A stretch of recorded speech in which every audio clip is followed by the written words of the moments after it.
Bonjour à tous, c'est formidable de vous voir si nombreux ici. Donc pour cette conversation, je suis Sylvie Kaufmann du journal Le Monde et j'ai l'immense bonheur d'animer cette conversation sur l'économie bleue avec deux économistes qui sont aussi des navigateurs, chacun à sa manière, ils vous expliqueront.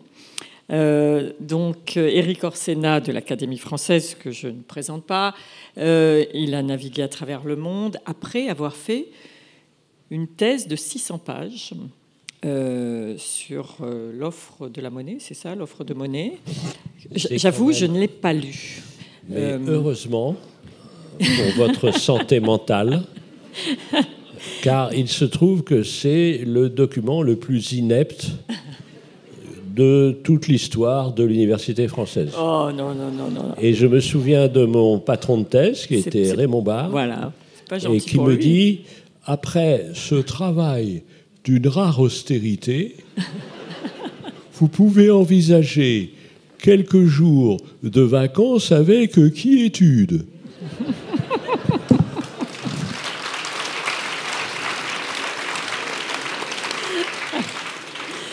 Voilà, et François Villeroy de Galhau, gouverneur de la Banque de France, grand argentier, comme on dit, qui est donc aussi un expert de la monnaie, mais avec une trajectoire très différente qui vous a amené, bien sûr, au Trésor, à Bercy. On voit que Bercy, c'est au bord de l'eau. Hein. Et vous avez fait un passage à Bruxelles, à BNP Paribas, et puis, donc, vous êtes maintenant...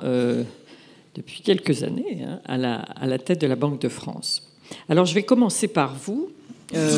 Justement, Éric, on connaît son rapport à la mer, on en parlera tout à l'heure.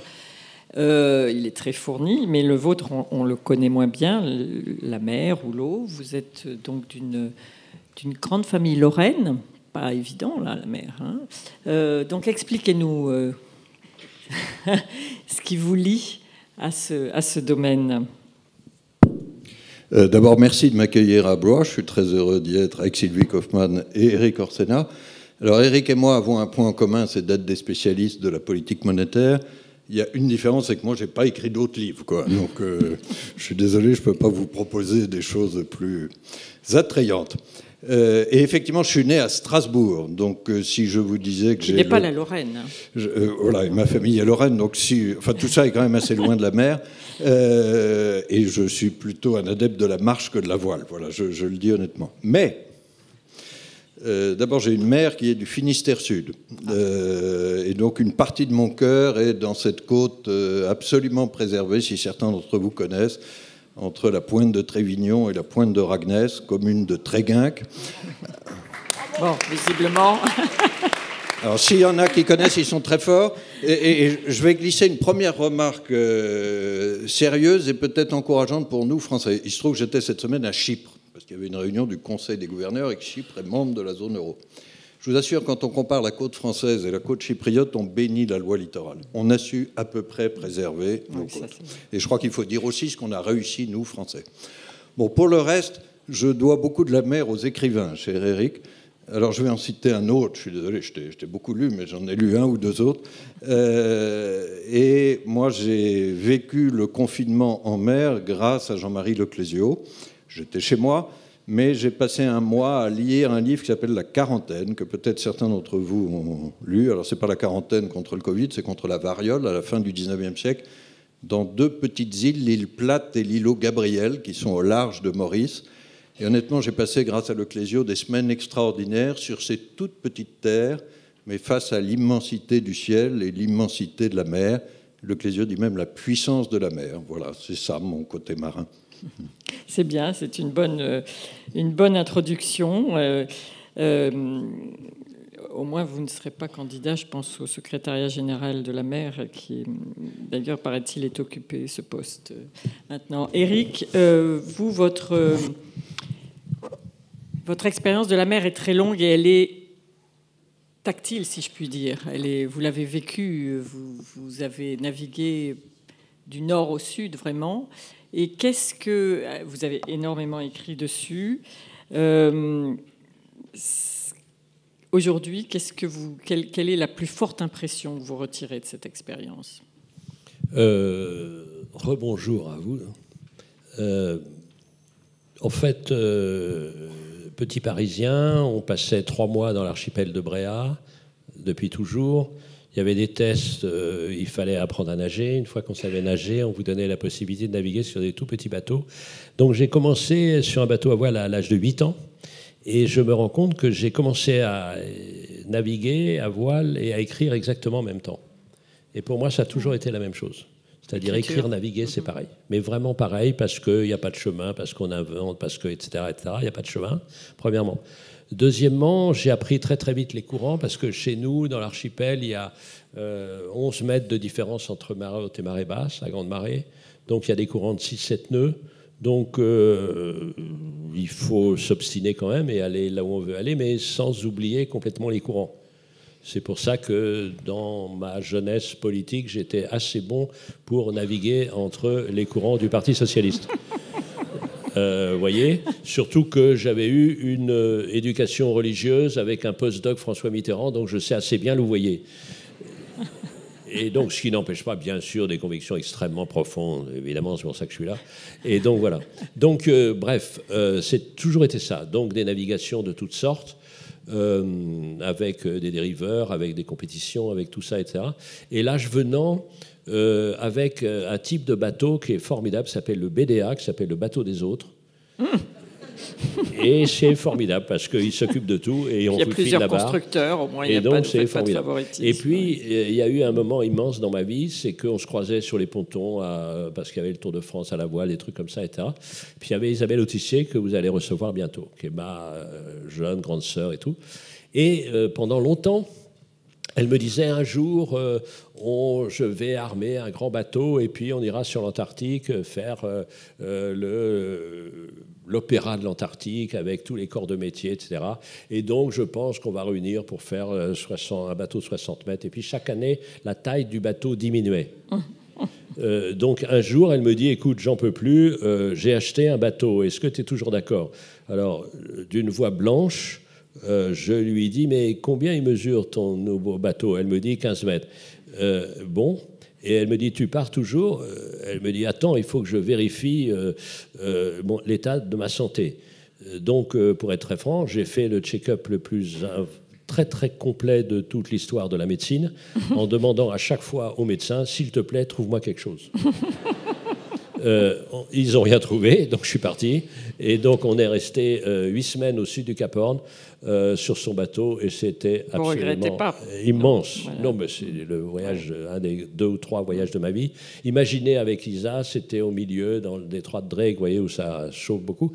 Et on passait la barre et je lisais de toutes sortes d'écrivains. Et voilà, et ensuite je passais la barre, je lisais, on lisait.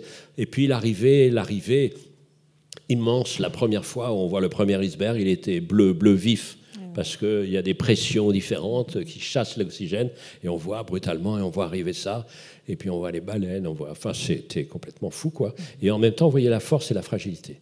Et on voyait justement un des thèmes que nous allons peut-être aborder, c'est la protection de cet endroit incroyable où Cousteau et Rocard ont joué un rôle absolument clé. Donc, moi, s'il n'y avait pas eu la mer, je ne serais pas devenu écrivain. Parce que la mer, c'est la liberté, c'est plus grand que soi. Et en même temps, c'est... vous savez, l'âge étant venu largement, je me dis que il faut... La morale est simple. Il faut se conduire sur terre comme si on était sur mer.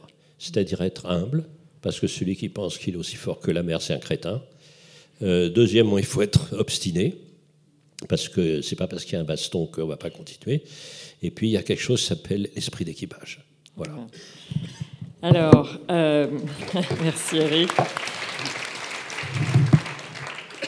Vous avez montré tous les deux à quel point l'écriture et la navigation et la mer sont liées.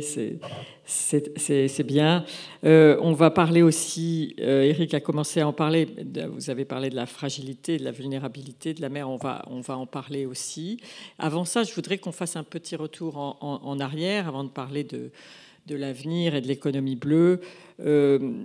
l'histoire est marquée, l'histoire de la mer est marquée par, enfin l'histoire économique, de l'histoire de l'économie est marquée par les espaces maritimes, par la conquête de ces espaces, à la fois comme voie de navigation, mais aussi comme prolongation des espaces terrestres et par l'exploitation des ressources maritimes. Tout au long de l'histoire, on retrouve ces espaces maritimes et fluviaux. Quels sont ceux qui vous ont le plus marqué? Parce que je suppose que dans pour la science économique et monétaire, vous avez dû étudier cette histoire-là. Donc, qu'est-ce qui... vous d'abord, oui, François Villeroy de Galhau. Vous avez raison, hein, la mer est inséparable de l'histoire économique. Il y a peut-être un épisode dont je voudrais parler qui est assez connu, puis un qui l'est moins, mais qui a été très important pour la Banque de France. Il y a un épisode qui est assez connu, c'est évidemment la conquête maritime du Brésil par le Portugal et du bon reste de l'Amérique latine, dont le Mexique et la Colombie, par l'Espagne. Alors vous allez dire pourquoi je parle de ça. Parce que ça a eu des conséquences économiques et monétaires essentielles. Les Portugais trouvent de l'or au Brésil et les Espagnols trouvent de l'argent en Mexique et en Colombie. Et ça donne un enrichissement extraordinaire, soudain, au XVIe siècle, de ces deux pays. Alors, on peut se dire, là, la conquête maritime a été une bénédiction. En fait, à long terme, pas du tout. Et c'est ça qui est assez intéressant sur l'histoire économique. Le premier, c'est que cet afflux de monnaie a entraîné ce que certains, à l'époque, Jean Bodin, enfin les économistes du XVIe siècle, ont appelé la grande inflation, déjà à l'époque. La deuxième chose, c'est que ces pays s'étant enrichis subitement, en gros, se sont arrêtés de produire le reste.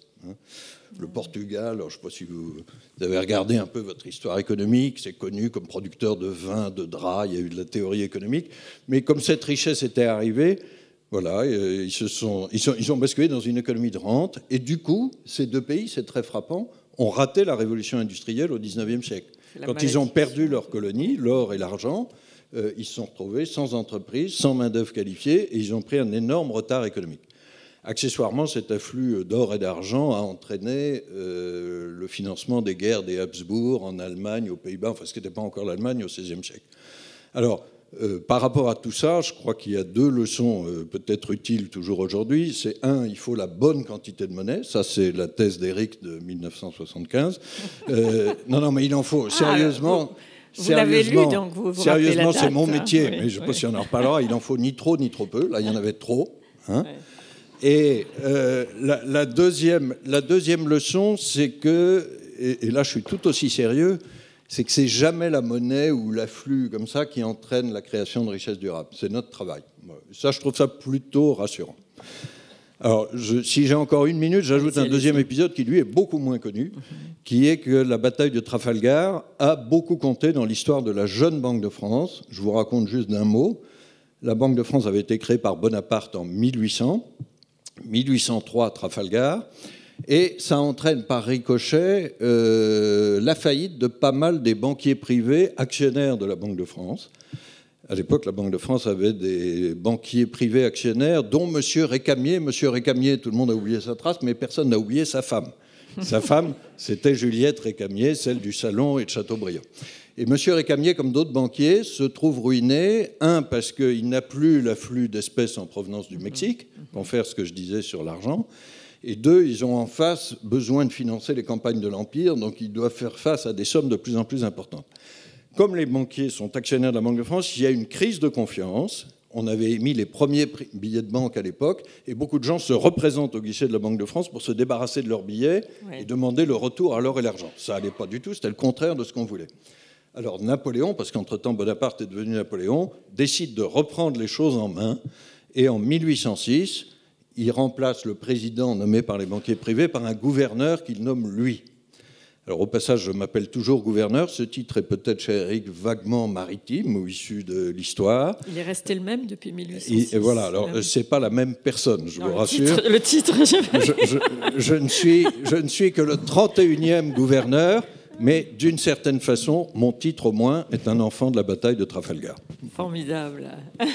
Éric, quels épisodes vous ont particulièrement Alors, moi, ce qui me frappe, et vous allez en parler avec Isabelle Autissier, mais c'est l'histoire de Venise.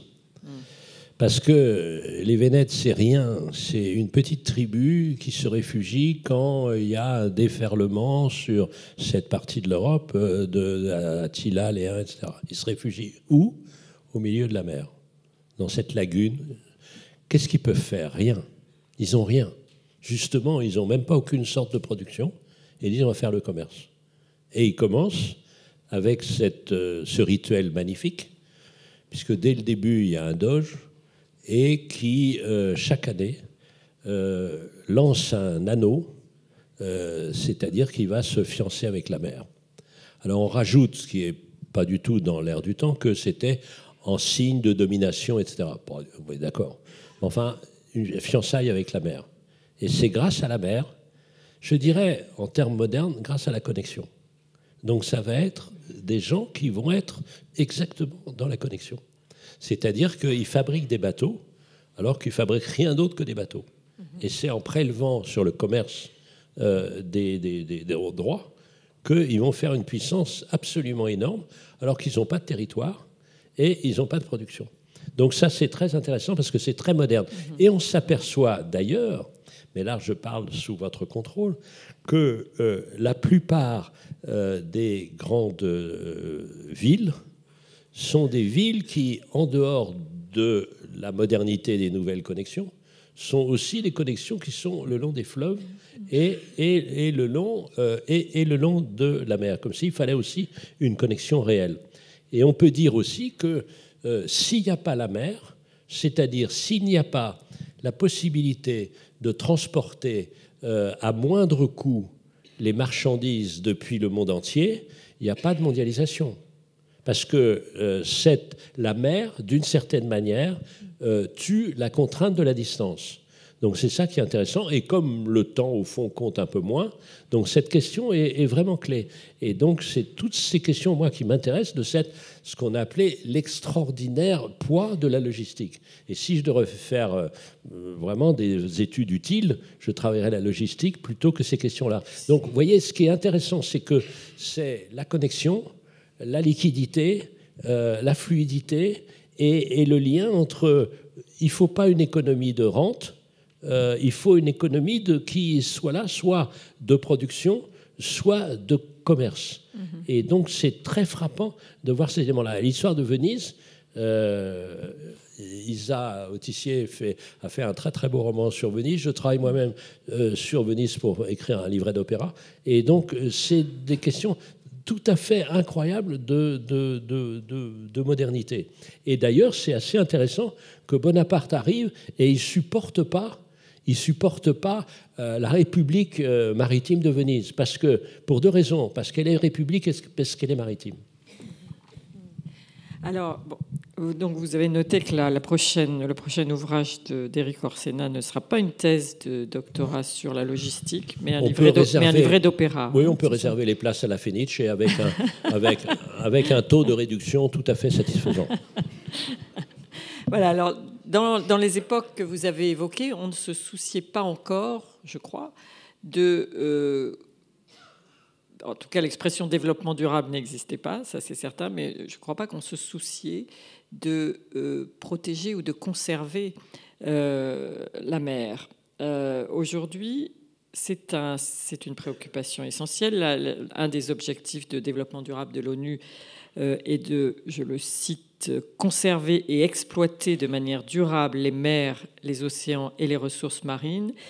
Et 40% de la population mondiale tire ses moyens de subsistance d'activités situées sur une côte ou à proximité d'une côte. Donc, on a donc maintenant cet objet d'études et d'activités qui s'appelle l'économie bleue, qui doit tenir compte de l'économie, du social et aussi de l'environnement.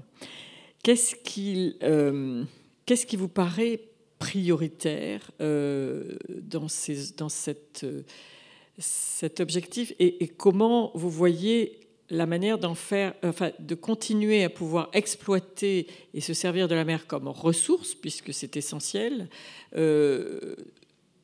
tout en réussissant à prolonger et à entretenir et à ne pas sacrifier cette ressource absolument extraordinaire. Allez-y, François. Non, enfin, celui qui veut. Si... Oui, Eric est très élégant. Hein. Oui, alors là, on va devenir encore plus sérieux. Hein. On était déjà jusque-là. Mais moi, d'abord, je voudrais relever un petit paradoxe quand on parle d'économie bleue. C'est que quand vous regardez les chiffres aujourd'hui et qu'on met dans l'économie bleue à la fois du secteur primaire, c'est-à-dire la pêche, du secteur secondaire, la transformation des produits de la mer, et puis du tertiaire, le transport et le tourisme, on a des chiffres apparemment sur l'économie française qui restent assez faibles. C'est de l'ordre de 1% ou un gros pourcent. Mais je crois que ça ne dit pas du tout l'importance de la mer dans notre économie.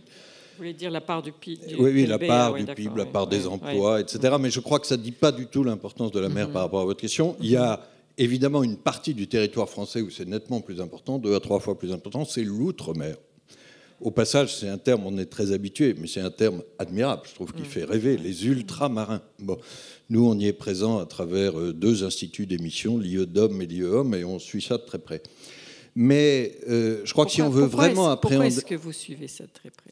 Mais parce qu'on a une agence de ces instituts dans chacun des départements d'outre-mer et territoires d'outre-mer.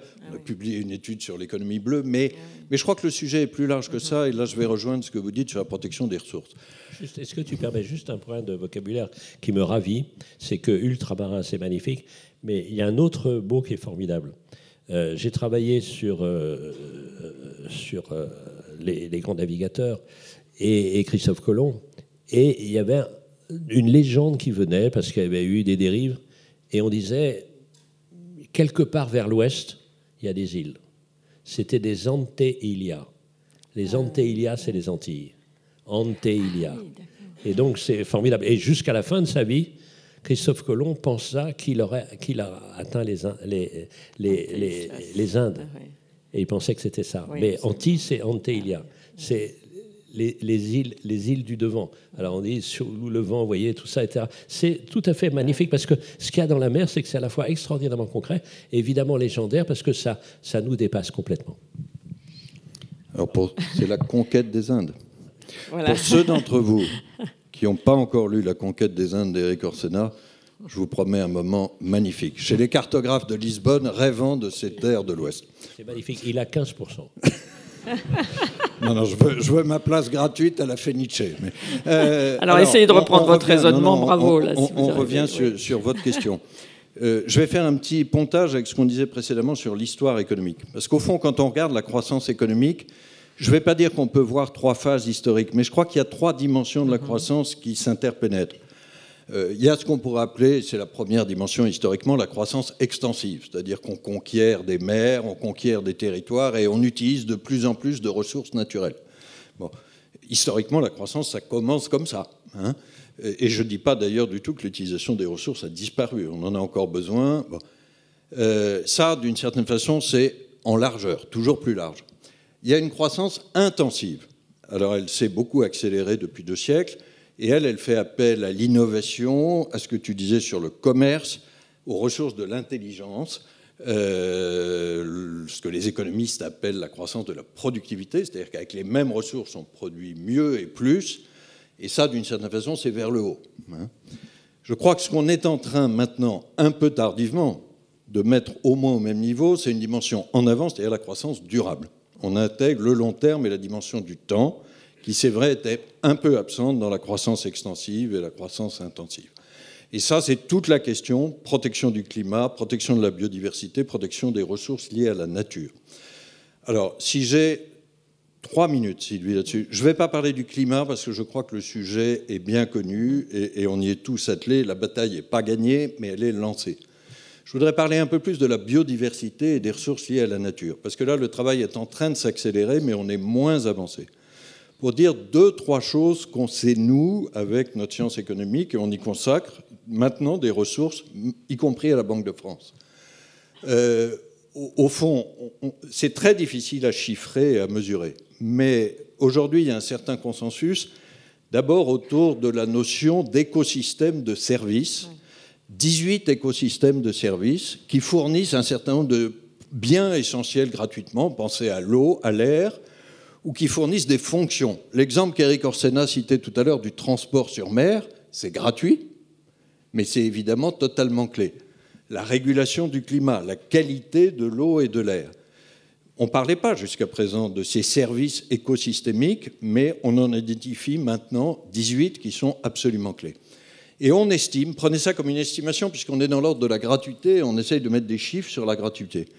On estime que les services rendus par ces ressources, ces écosystèmes, représentent à peu près l'équivalent, chaque année, à titre gratuit, de ce que représente la production économique marchande, mesurable, le PIB mondial. C'est énorme. Et donc, il y a un intérêt économique essentiel à préserver la qualité et la production de ces écosystèmes. Par ailleurs, les scientifiques et les économistes, maintenant, commencent à travailler sur une autre notion, pas celle de l'écosystème, mais les notions de limites planétaires. Et on regarde 9 grands secteurs sur lesquels on apprécie si on est aux limites planétaires ou pas. Il y a évidemment le climat, il y a la qualité et la disponibilité de l'eau douce, ou il y a l'acidification des océans, pour citer 3 exemples. L'alerte la plus forte en matière eau, elle est aujourd'hui sur l'eau douce. Sur l'acidification des océans, d'après les scientifiques, on surveille, mais on n'est pas encore à la cote d'alerte. Bon. Mais c'est essentiel de ne pas dépasser les limites planétaires ou de revenir à l'intérieur des limites planétaires si on veut préserver la qualité de ces écosystèmes. Pour vous dire très rapidement ce qu'on fait, nous, en la matière, et on suit la route qu'on a suivie sur le climat, je crois qu'il y a trois grands verbes. Il y a d'abord arriver à mesurer. Parce que tout ce que je viens de vous dire, on a encore peu de données, on a peu de définitions. Le climat, on sait mesurer, malheureusement, les degrés, les émissions de CO2, etc. Sur la biodiversité et les ressources naturelles, on n'est même pas tout à fait d'accord sur les données, ou les métriques. Ça, c'est mesurer. Ensuite, c'est prévoir. Alors ça, c'est beaucoup notre travail d'économiste, c'est de dire quels vont être les effets économiques de ces données qu'on aura mesurées, de leur éventuelle raréfaction, et on intègre ça dans des modèles économiques. Les modèles économiques, vous n'êtes pas des spécialistes ici, moi non plus, je vous rassure, mais on sait à peu près quand on met une certaine quantité de capital, de travail, un taux de chômage, etc., ce que tout ça va donner comme croissance et comme inflation. Il faut qu'on arrive à rentrer dans ces modèles le climat et toutes ces ressources naturelles. Et voyez le travail que ça représente, puisqu'encore une fois, ce n'est pas chiffré. Et enfin, et je vais m'arrêter là-dessus, il faut qu'on arrive à réduire ces risques. Alors là, maintenant, on sait à peu près comment faire sur le climat, c'est-à-dire que les institutions financières que nous surveillons doivent mesurer, piloter et réduire leurs risques. Il faut qu'on arrive à faire la même chose d'ici quelques années sur les océans et toutes les ressources naturelles. J'insiste sur le fait qu'il y a pas mal de travail de mesure, mais pour vous donner un vrai espoir là-dessus, nous avons créé, nous, Banque de France, il y a 5 ans, fin 2017, un réseau international, alors il porte un acronyme anglais, NGFS, le réseau pour verdir le système financier, Network for Greening the Financial System en anglais. On a commencé à 8 banques centrales et superviseurs, dont 5 européens. On est aujourd'hui 110 sur les 5 continents et avec un énorme enthousiasme pour travailler sur ces sujets. Il y a encore beaucoup de boulot, mais c'est pour vous dire que cette valeur économique de ressources qu'on considérait comme illimitées, non mesurables, gratuites, les faire rentrer dans l'analyse économique et appliquer tous les instruments économiques sur la mesure de la rareté et la préservation de la rareté, on a pris ce chemin. Oui, c'est très important, en effet, d'arriver à mesurer et prévoir en la matière. Alors, Éric, vous avez vu des visus, vraiment... ce danger, cette santé de la mer se dégrader, des océans. Vous avez vu les glaces fondre au nord, au sud. Et vous me disiez que l'idée d'une génération spontanée de l'océan plastique, c'était totalement absurde et vous inscrivez vraiment en faux contre ça. Comment est-ce que vous voyez cette lutte pour la durabilité de la mer comment est-ce qu'on essaie de la mener et comment vous voyez ces efforts progresser ou pas, ou stagner? Eh bien, ça peut commencer comme hier, à 17h, à Blois. Parce qu'hier, à 17h à Blois, le président de l'agglomération a signé la charte que nous avions lancée de s'engager à ne plus rejeter du plastique sous toutes ses formes dans les fleuves. Il y a une notion que je connais bien maintenant parce que j'ai l'honneur d'être ambassadeur de l'Institut Pasteur et on a bien vu ça au moment des pandémies. La notion, c'est une santé, one health, santé globale. Si l'environnement va mal, le monde végétal ira mal, le monde animal ira mal, et à l'intérieur du monde animal, nous, les êtres humains. Donc il y a une sorte de... Voilà. Et il y a 2 ans, en juillet, j'ai participé à une campagne de la Fondation Tara. La Fondation Tara s'appuie sur un vaisseau légendaire et a prélevé sur les embouchures dans les embouchures de tous les plus grands fleuves d'Europe, prélever les eaux et voir ce qu'il y avait dans ces eaux. Et dans toutes les embouchures de tous les fleuves, il y avait des particules plastiques. Des particules plastiques qui sont minuscules, c'est-à-dire qui sont invisibles. La menace est invisible. Et il y a 2 conséquences résumées. La première, c'est que ces microparticules entrent dans la chaîne alimentaire, donc dans les poissons, etc., premièrement. Mais deuxièmement, et peut-être pire, ces microparticules sont des aimants à pollution autre, donc accumulent des pollutions. Et il y en a partout, premièrement. Et donc ça nous permet de comprendre ce qui semblait de l'ordre de la magie. Vous vous souvenez, il y a 10 ans, on a dit « Oh, vous savez, il y a un continent plastique. » Voilà, oui. Et qui tourne comme ça, une sorte de gire incroyable au milieu du Pacifique. Il y a un continent plastique. Comme s'il était arrivé, il était arrivé comme ça par magie, une sorte de génération spontanée, une sorte de voilà, venue du fond des océans.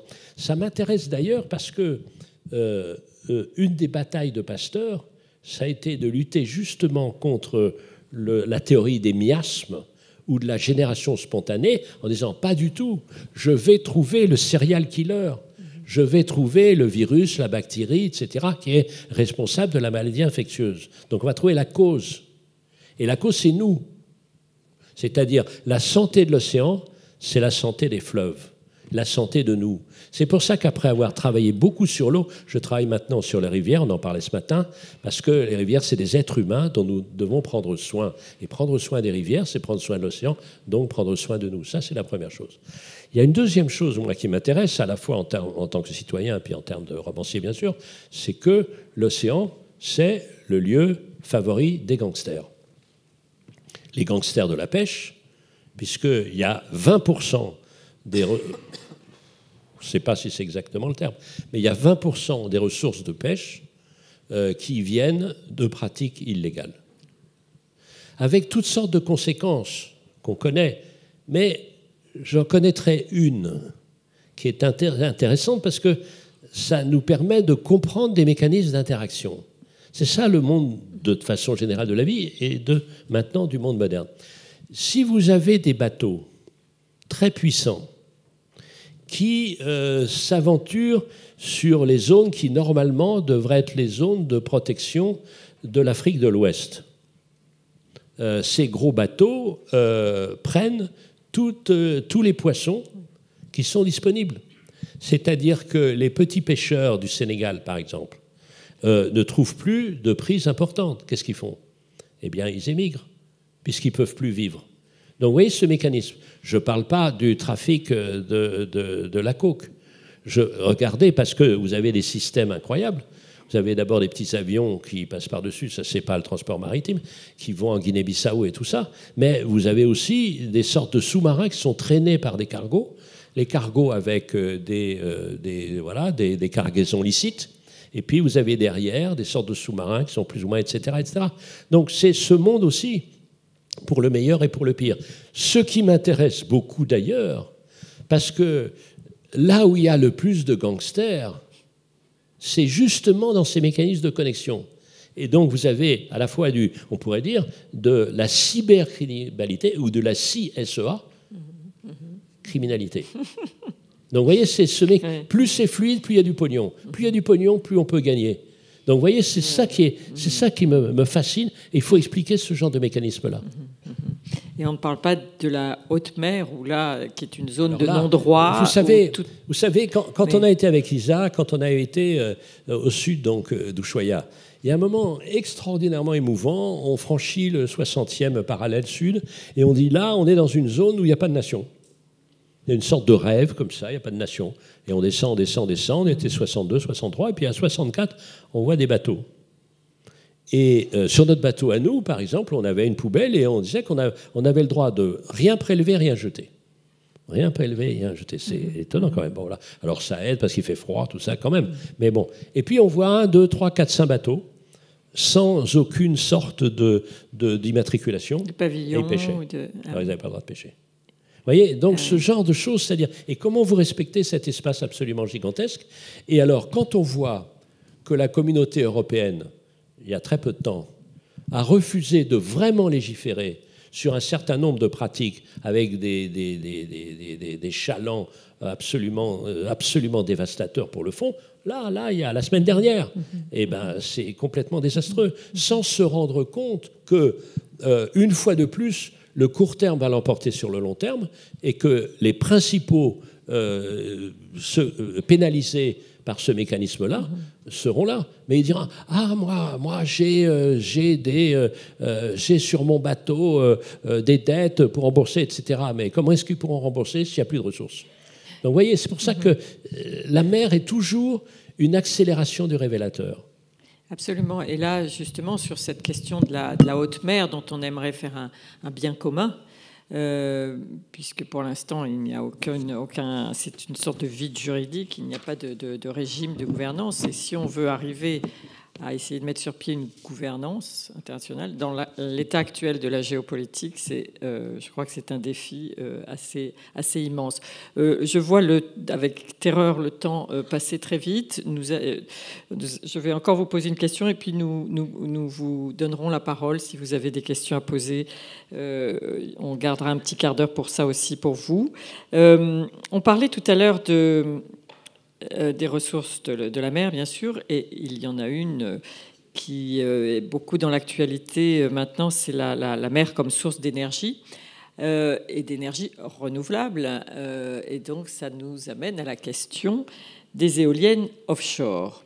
Et là, on a en effet une sorte de concentré de tous les problèmes de l'économie bleue, c'est-à-dire comment concilier à la fois cette production d'énergie renouvelable qui est indispensable maintenant, les activités de pêche, la qualité du littoral dont vous parliez tout à l'heure avec admiration pour la France et la France a un très grand littoral. Qu'est-ce que vous pensez de ce débat actuel en France sur les éoliennes offshore? Alors, d'abord, puisque, étant membre de l'Académie française, je suis un des co-responsables d'un des dictionnaires. Je voudrais, oui, là encore, vous allez voir. Je voudrais qu'on supprime le mot impact. Et je voudrais qu'on le remplace impact. Surtout le verbe impacter. Oui, impact, mais impacter. Pour une raison précise, c'est que tout a un impact. Et je voudrais qu'on le remplace par bilan. Parce que tout a un impact. Simplement, il faut choisir ce qui est le moins violent. Et je vais vous donner un exemple dont je parlais avec le président de la région Bretagne encore la semaine dernière. Je disais, mes chers amis, vous ne voulez pas d'éolien parce que c'est mauvais pour le paysage. Vous ne voulez pas de méthanisation parce que ça pue et il y a des camions. Vous ne voulez pas de charbon parce que vous n'en avez pas. Vous ne voulez évidemment pas de nouveau du nucléaire parce que Plogoff reste dans les mauvaises mémoires. Même s'il fait toujours d'eau en Bretagne, on ne peut pas dire que l'énergie solaire soit une source d'avenir. Et en même temps, vous voulez être indépendant. Alors, on fait quoi? On fait quoi? On fait quoi dans cette affaire? Donc, la question de l'éolien est tout à fait intéressante parce que, évidemment, il y a une contrainte des paysages. Et à ce moment-là, il est flottant ou pas flottant? Il est ancré ou pas ancré? Donc, je pense qu'on est là dans cette affaire qui est une question très importante dans les transitions à venir, qui sont la question d'acceptabilité. la question d'acceptabilité et de responsabilité, parce que ça ne veut rien dire d'être indépendant et piquer tout ce qu'on veut. Comme, regardez la question des terres rares. Si on voulait avoir des terres rares, nous en avons, nous. Sauf qu'il y a des telles dégradations de l'environnement qu'on préfère transférer les dégradations de l'environnement aux autres.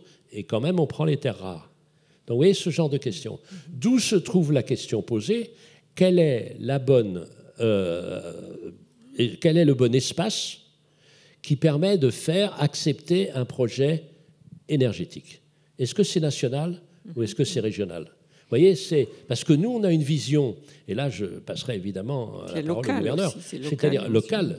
Quelle est la bonne assiette? Parce que nous, on dit, de toute façon, on va décider à Paris, on va décider à Bercy, parce que ce qui est bon à Dunkerque est bon pour Cayenne. C'est pas forcément vrai.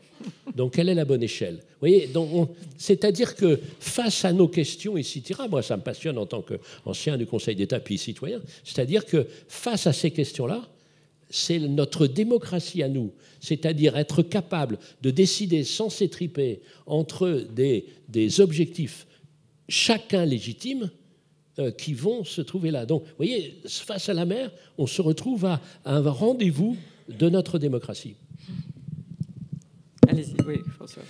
Accord total avec Éric Orsenna là-dessus. Alors, je vais le dire avec mes mots à moi, je crois qu'il faut qu'on surmonte nos contradictions, et nos contradictions à chacun de nous. L'énergie idéale, ça n'existe pas. Celle qui a zéro risque, zéro nuisance. Alors on dirait peut-être aujourd'hui l'énergie hydroélectrique, c'est magnifique. Enfin, pensons aux villages qu'on a quand même enfouis sous des lacs dans les années 50. On ne ferait plus ça aujourd'hui. Bon, l'éolienne, ça gâche le paysage, le nucléaire, ça comporte des risques de long terme, etc. Hein ? Donc, si nous voulons avoir de l'énergie et on en a besoin, il faut qu'on éclaire les avantages et les inconvénients et qu'on arbitre. Et là, je rejoins le mot très fort qu'Éric Orsenna vient d'employer, c'est la démocratie. La démocratie, c'est fait pour ça. Ayons des débats de fond.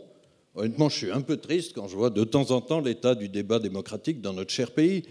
Je m'en fous de savoir si les députés à l'Assemblée nationale portent une cravate ou pas. Apparemment, ça a l'air d'être le sujet qui actuellement polarise beaucoup l'attention. Que vous n'en portez pas d'ailleurs aujourd'hui. Alors que, enfin, chacun.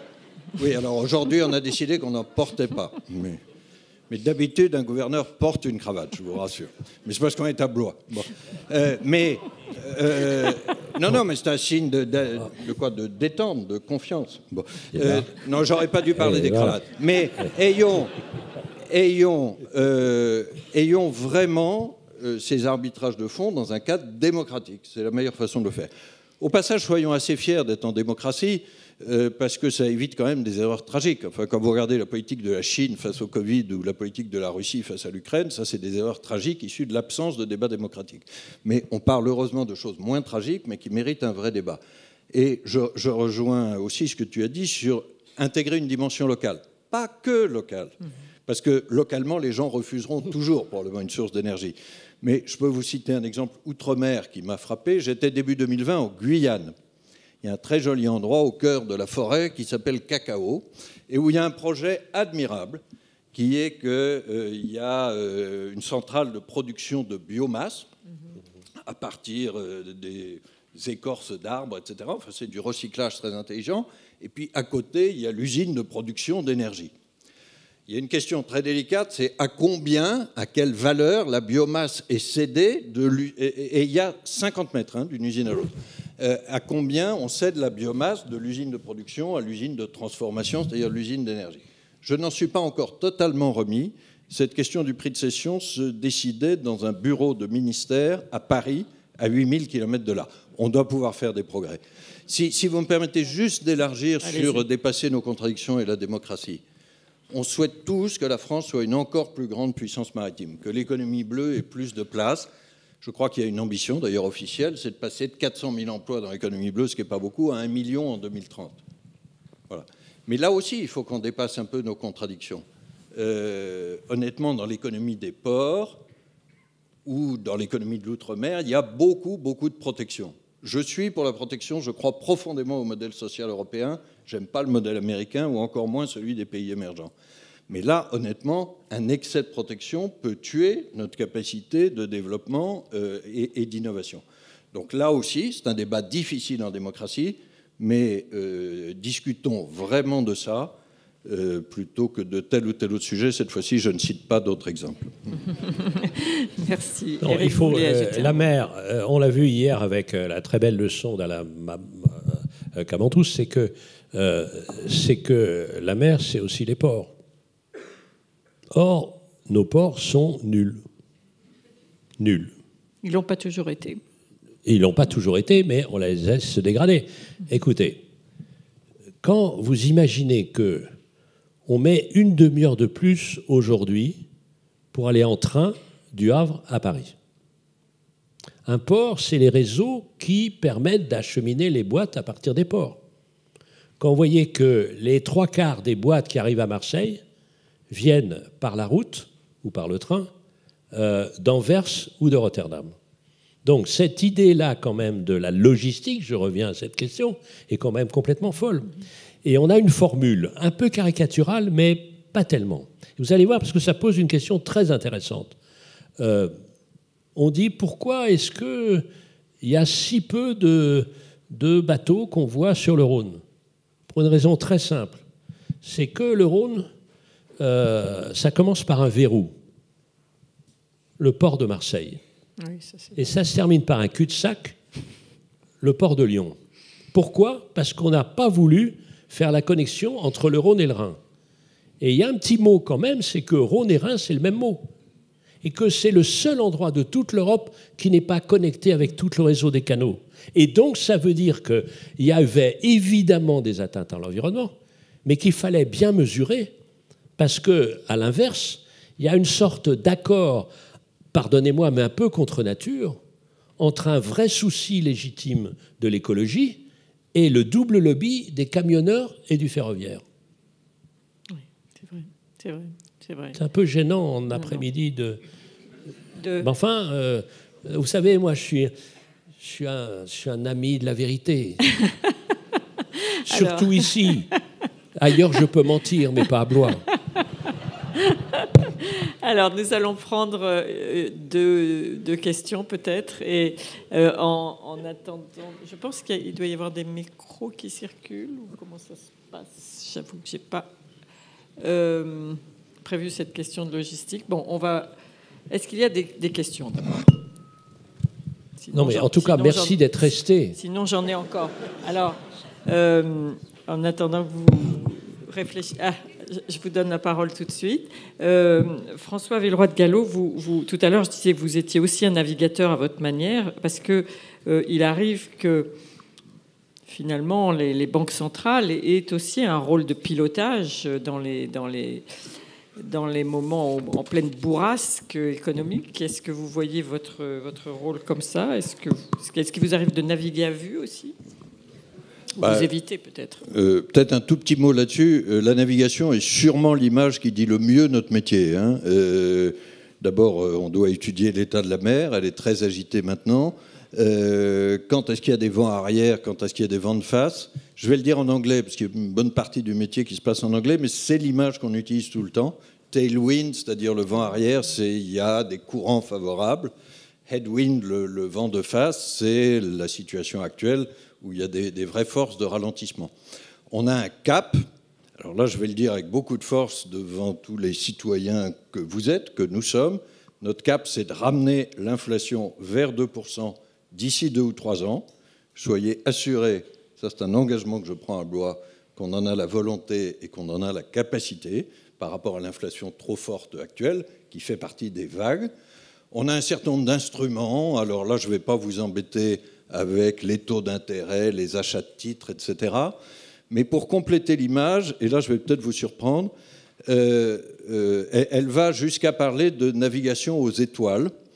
Un des discours les plus fameux de politique monétaire, il y a une partie du discours qui est poétique, le reste l'est un peu moins, mais c'est celle de mon collègue américain, Jay Powell, en 2018. Il arrive au grand rassemblement qui s'appelle Jackson Hole. Là, on est en territoire très terrien, au milieu des montagnes rocheuses. J'y étais il y a 1 mois et demi, et tout le monde s'attend à tout, sauf le discours qu'il va faire. Il dit « Nous, on navigue aux étoiles ». Et qu'est-ce qu'il veut dire par là? Et s'il y a quelques spécialistes d'économie parmi vous, ça leur dira peut-être quelque chose. c'est qu'on fixe un certain nombre d'objectifs sur l'inflation, sur le taux de croissance, sur le taux de chômage, sur le taux d'intérêt neutre, et à chaque fois on les désigne par des étoiles. Alors ça porte le I étoile, c'est l'inflation, U étoile, pardon, là aussi c'est de l'anglais unemployment, c'est le taux de chômage, etc. Et donc on parle de R étoile ou R star par exemple sur les taux d'intérêt. Tout ça pour vous dire que les banquiers centraux, contrairement à ce que vous pouvez croire, peuvent quelquefois être des poètes, mais je veux surtout vous rassurer sur le fait que ce sont des navigateurs qui essayent d'être solides dans la houle actuelle et d'être engagés vers le cap des 2% d'inflation. Tenir le cap, voilà, merci. Alors, monsieur, je vous donne la parole, allez-y. D'abord, merci à tous les deux d'avoir fait un lien aussi brillant entre la mer et la monnaie, ce qui n'était pas forcément évident au départ. Ils ont beaucoup travaillé, je peux le dire. Oui, non, mais on l'apprécie, on les en remercie. Simplement, des heures de répétition. On est dans un... Pardon ? Ce sont des heures de répétition. Oui, non, mais ça se voit, la complicité est là. La question que je voudrais poser est assez simple, c'est qu'on voit de façon diffuse que la France, non seulement une grande façade maritime, mais est impliquée à différents niveaux dans les problèmes que vous avez soulevés ou qui ont été soulevés au cours de ce débat. La question est de savoir s'il y a une politique de la mer qui se dégage de façon suffisamment claire, et si la réponse est négative, je sens déjà que Éric va dire qu'il n'y a pas de politique de la mer. Si. L'idée, quelle pourrait être l'orientation qui pourrait être prise de façon utile et profitable pour le pays? Alors, quelle politique de la mer, merci. Alors, j'ai participé à deux grandes rencontres qui ont été des moments vraiment extrêmement intéressants intellectuellement. La première, c'était la commission dite Attali, où un jeune Emmanuel Macron commençait à faire ses armes. C'était libérer les forces de la croissance. Comment est-ce qu'on pouvait doper un peu la croissance? On y était, on était 40, c'était passionnant, vraiment. Et puis, il y a eu une autre réunion qui était co-dirigée par Juppé et par Rocard. Et c'était la commission dite du grand emprunt. Parce qu'il y a deux façons de mal préparer l'avenir. Et souvent en France, c'est cumulatif. C'est-à-dire, vous augmentez les dettes, mais sans investir dans les secteurs d'avenir. Et si vous augmentez les dettes sans investir, ça veut dire que vous avez tout faux et c'est cumulatif. Et c'était passionnant parce qu'il y avait ces deux questions-là. Et donc, l'idée nous est venue à quelques-uns, et puis ça n'a pas été suivi, de réfléchir à ce grand moteur virtuel de croissance durable qu'est la mer. Et donc, au lieu d'avoir une suite de secrétaires d'État successifs à la mer, qui se baladent avec enthousiasme et tout ça, très bien, mais d'avoir cette question-là à l'ordre du jour. Et moi, j'ai des liens avec le commissaire au plan, et s'il y a un commissaire au plan qui sert à quelque chose, ça veut dire ça. C'est-à-dire cette question-là.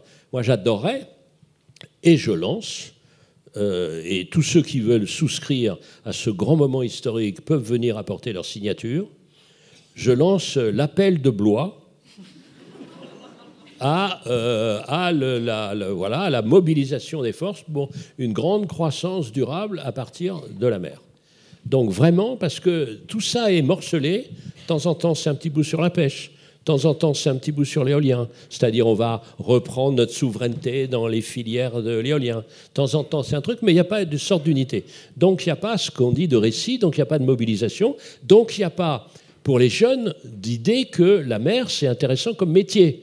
Et on se retrouve exactement dans ce qui se passe dans le nucléaire, c'est-à-dire on laisse une génération entière se désintéresser de cette question et on n'a plus les compétences le moment venu.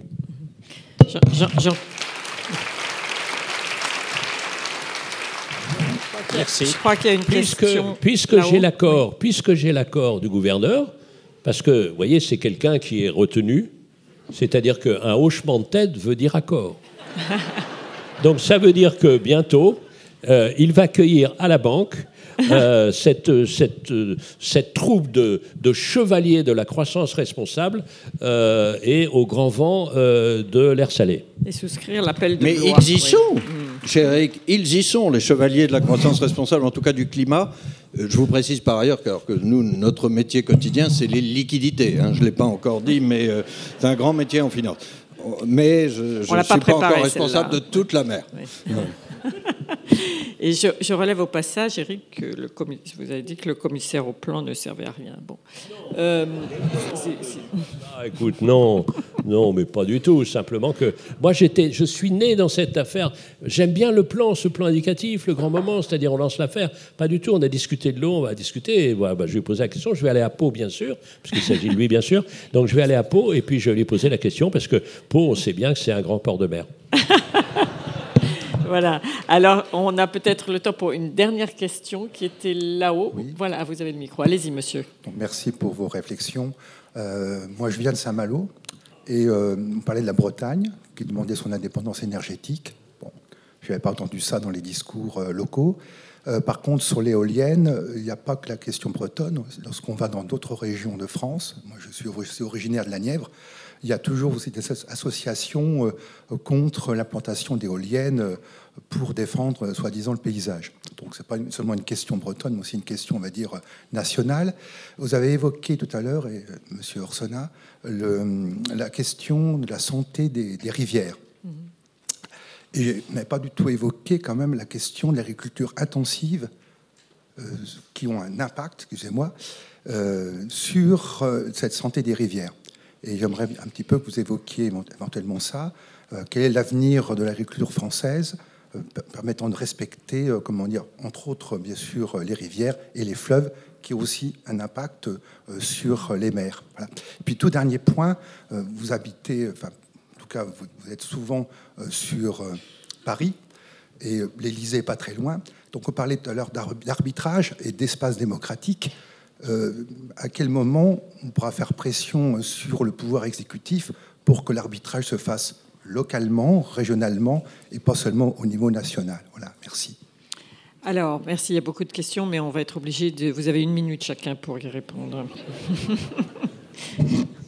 Et merci monsieur. D'abord, je vous salue Saint-Malo. J'y serai la semaine prochaine et les jours à venir, puisqu'il y a le départ de la route du Rhum, donc ça va être intéressant. Sachez que je travaille beaucoup sur ces questions de transition agricole, de cette Bretagne qui est sortie de la vraie pauvreté grâce à l'élevage intensif. Et maintenant, évidemment, on doit arriver à une certaine transition parce que notre péninsule n'en peut plus. Ce qui est intéressant, d'ailleurs, c'est que je travaille avec Eaux et Rivières de Bretagne, c'est que pendant longtemps, on a eu, à juste titre, une prise en compte des algues vertes, bien connues, c'est-à-dire sur la qualité de l'eau, mais on pensait que jamais en Bretagne on aurait des problèmes de quantité d'eau. Or, les chiffres actuels en Ille-et-Vilaine de l'année à venir, c'est 500 mm. C'est-à-dire on est à la limite. Donc, il y a l'articulation des eaux. Et ce qui est intéressant, c'est que la question de la quantité va nous obliger à régler aussi la question de la qualité. Donc, c'est ça qui m'intéresse, vous voyez. Et donc, avec une question centrale, qui est au cœur d'un débat que j'ai. Moi, j'ai une position que vous devinez tout à fait claire sur un moratoire de l'élevage intensif en Bretagne, à la fois dans le porc et la volaille. Voilà, cette question-là. Donc, voilà comment est cette question. Cette question absolument clé. Maintenant, la question, elle est double sur cette affaire. Parce que vous comprenez que je connais assez bien ces questions, et ces questions me prennent ça. Quel est l'espace dans lequel on décide ? Quel est l'espace dans lequel on décide? Est-ce que c'est la région? Est-ce que c'est, par exemple, moi je vous dis très franchement qu'en termes de transition agricole, le ministre est dans les parages, en termes de transition agricole, la double bonne échelle, c'est la région et l'Europe, et pas Paris. Voilà, on peut discuter, mais je vous dis ces questions-là. Mais il y a une autre question qui m'intéresse aussi énormément, et là c'est l'ancien conseiller d'État qui vous parle. C'est la question de l'expérimentation. Très intéressant, parce qu'étant donné la revendication de l'unité du territoire, on dit on a le droit d'expérimenter, et à la fin de l'expérimentation, ou c'est applicable partout en France, ou on arrête. Ce qui est quand même une sorte d'exemple de débilité. Parce que quelque chose qui est bon à Dunkerque, c'est pas forcément excellent à Maripasoula, qui est en Guyane. Vous avez le mot de la fin, François. Alors, une minute. On a parlé de la mer, mais on a décidément beaucoup parlé de démocratie et de gouvernance. Je crois que votre question était là-dessus. Vous demandez quand est-ce qu'on va faire pression sur le pouvoir exécutif. La réponse est assez simple, c'est quand on vote. Voilà, j'espère qu'on a tous voté ici. Et honnêtement, c'est quand même la première liberté, le premier droit qu'on ait, donc utilisons-le plus. Après, j'ai peut-être formulé 2 souhaits, et pardon de rester à des généralités, mais je crois tous dans cette salle à la méthode démocratique. Comme disait Churchill, c'est la plus mauvaise à l'exception de toutes les autres. Mais je vais formuler 2 souhaits là-dessus. Qu'on ne pense pas trop que le problème est toujours chez les autres. Quand on est sur le terrain, le problème est à Paris. Quand on est à Paris, le problème est sur le terrain qui ne suit pas. Quand on est à Saint-Malo, c'est dans d'autres régions, etc. On est tous partie prenante du problème, reconnaissons-le. On a tous nos contradictions. Bon. Et puis le deuxième choix que je voudrais former en plus positif, mais ça je crois que le thème d'aujourd'hui nous y invite, c'est que nous, Français, dans notre génie national, il y a le fait que, surtout quand on est ensemble, on voit plus ce qui ne va pas que ce qui va. Et alors, je vous assure, je fréquente pas mal les autres Européens ou les milieux internationaux. Je suis toujours assez frappé que les autres ont encore un cliché sur les Français. Ça date peut-être de Napoléon ou du général de Gaulle. Les Français arrogants, la grande nation, etc. En fait, on doute pas mal de nous-mêmes. On va se faire un compliment. Nous sommes même d'une modestie sur nous-mêmes exceptionnelle. Hein, mais de temps en temps, dépassons cette... En fait, surtout toi. Non, je prends exemple sur Eric, puisqu'on était ensemble dans la commission Attali, donc j'ai regardé le maître. Mais, non, blague à part, sachons aussi, je pense qu'on en a besoin aujourd'hui dans nos débats, voir les atouts de notre pays. Si de Blois, on repart tous avec l'idée qu'on est le 2e espace maritime du monde, que nos outre-mer, qui posent un certain nombre de difficultés, peuvent être aussi un formidable atout de valorisation des ressources et de libération des talents, bon, je pense qu'on aura aussi fait avancer votre question. Bravo. Alors, Eric veut ajouter quelque chose. Juste, la morale, c'est le nom d'un bateau. C'est le nom du bateau de Charcot, ça s'appelle Pourquoi pas. Donc, sortir de Blois avec Pourquoi pas. Voilà, nous sortons avec beaucoup d'initiatives et merci beaucoup. Merci à tous les deux. Bravo.